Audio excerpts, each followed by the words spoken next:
Yeah, burnout,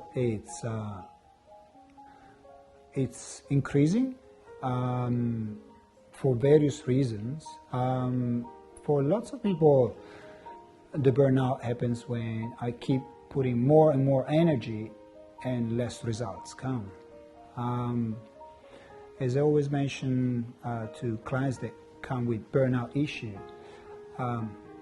we need to work smarter and not harder.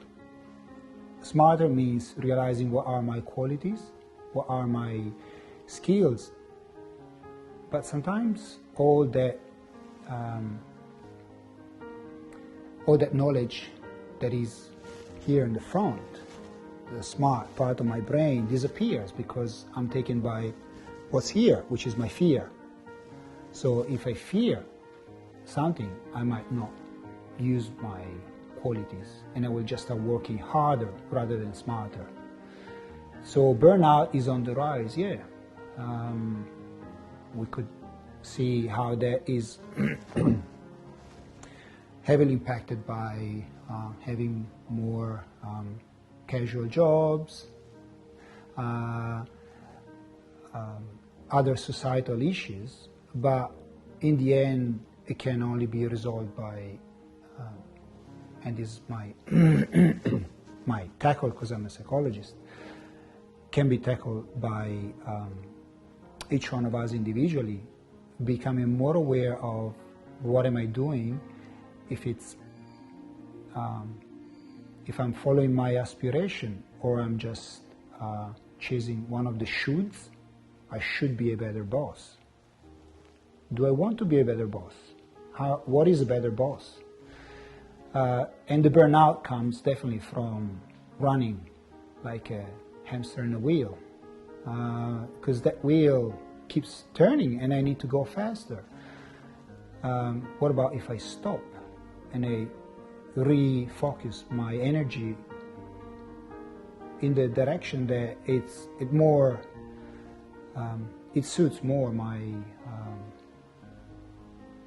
aspirations and my qualities, where my energy is. And when I follow my energy, I never burn out because I just regenerate every time I apply.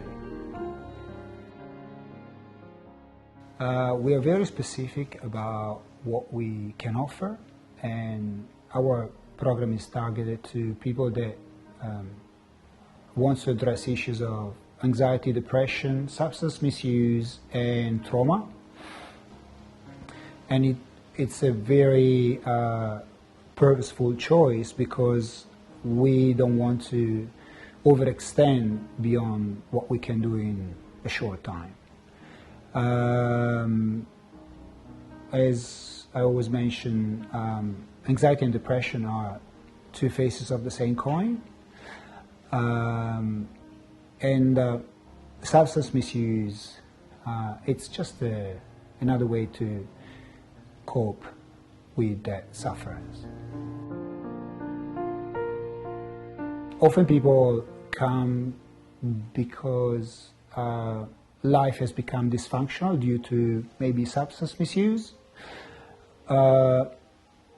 Substance misuse does not happen in a vacuum. It does not happen if we don't have this underlying status of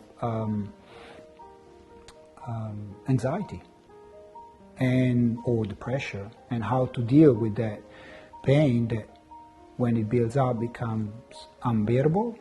And substance misuse is just another coping strategy that worked well early in the days and becomes more and more dysfunctional because it takes away the moments of life that we want to enjoy. And when we are taken by our depression, our anxiety, the substances kick in, definitely we can't follow our values. And whoever you talk to, their values is about spending quality time with the people they love. And if I'm crippled by my depression, I can't do that because I don't have time, I don't have energy to go outside of me. this is mostly what we do. People realize that our approach is not blaming substances. Substances are not the issues, but how I use them, when I use them. Clearly, we encourage people to, if they had a problem with the substance, to pay a lot of attention to come around that again. But it's more self-monitoring when people leave the retreat. How are they going? Are they noticing any signs of themselves changing? Are they noticing any signs of themselves improving or getting worse? And that's the only key indicator that things might go well or I might slip back. When people arrive, often they arrive because they are at a breaking point, unfortunately. And it's incredible seeing people in the first week being physically squashed by their problems. And little by little having little aha moments. They can happen individually in therapy, they can happen in a group, they can happen in the therapeutic community.